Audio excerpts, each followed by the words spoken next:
funny, I initially started playing Night in the Woods to get footage for a now scrapped What I Played in 2017 video, but I ran into a problem. I ended up finishing it.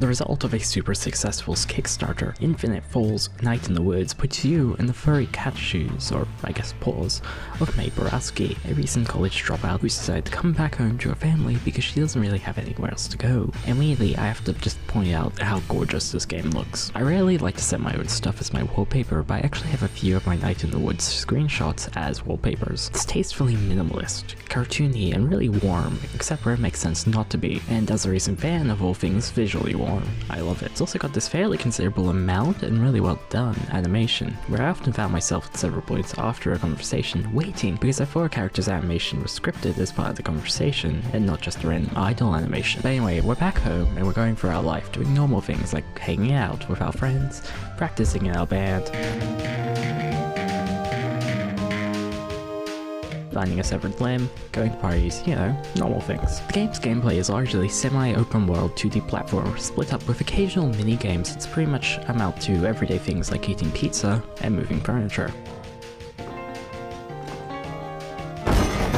Now, this may sound inherently uninteresting to a lot of people, and if you're not looking for a game with a love story, I can pretty much tell you right now this isn't the game for you. The story really is the main draw of the game, and the story's really well told. While I'd be totally fine with this being a game just about May trying to get her life back together and dealing with changes to her small country hometown, Possum Springs, it's more than that. In fact, remember earlier where I mentioned finding a severed limb? That's because the game's real plot is more of a murder mystery. Kind of. So on one side, it's telling a sort of murder mystery, and on the other side, it's telling a story of mental health problems, the death of small towns, and millennial disillusion. And I think it tells that part of the story really well.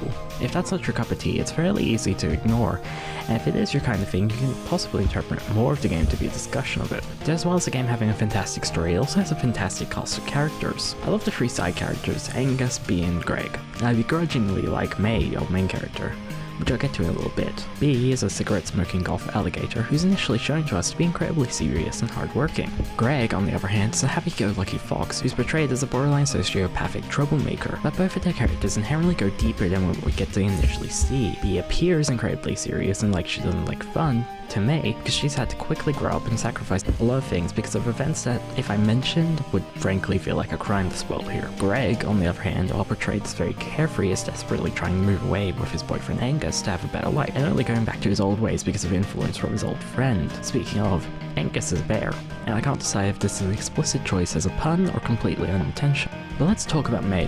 Before I go too far, she is a good character, to the point where I'd argue my issues are really more because she's a really well-written character and not because she's bad. She's portrayed throughout to have a lot of issues with her life, but she's also not really shown ever dealing with them. She's shown to be incredibly self-destructive, but she never really grows from this. In fact, towards the end of the game, she ends up unintentionally almost injuring her friends twice, never having grown from the first time. As another example, there's a psychiatrist mentioned throughout the game that you can see in the town, but you never actually visit, something that's metaphorically echoed throughout May's character arc. Yes, the psychiatrist is shown to be a bit of a joke, but still. Now, I'd love to talk more about the story, but I honestly feel like I've said a bit too much already.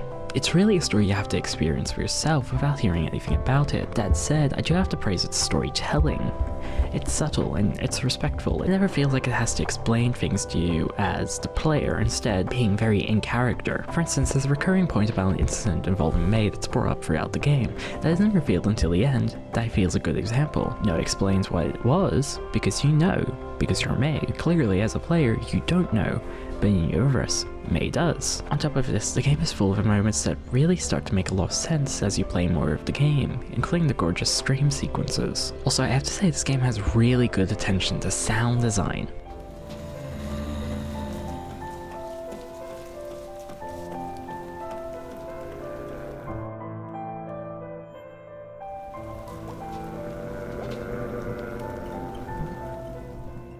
I I honestly can't think of a better sounding game at the moment. The credits point out that they worked with an external sound design team, and no offense to Infinite Fall, but I think it was a really good choice. There's a few occasional sound effects that stick out as odd, but honestly there's so few and far between that I'm fine with them. On top of this, the music's pretty good as well. While the game could have easily done without music with that amazing sound design, the music is honestly pretty fantastic. I don't personally find it as memorable as something like Undertale, Transistor, or even my beloved Witcher 3, but it's certainly not bad. In fact, I lied, there is some music in the game that's super memorable. The dream sequences where you slowly piece together different parts of an orchestra are just amazing.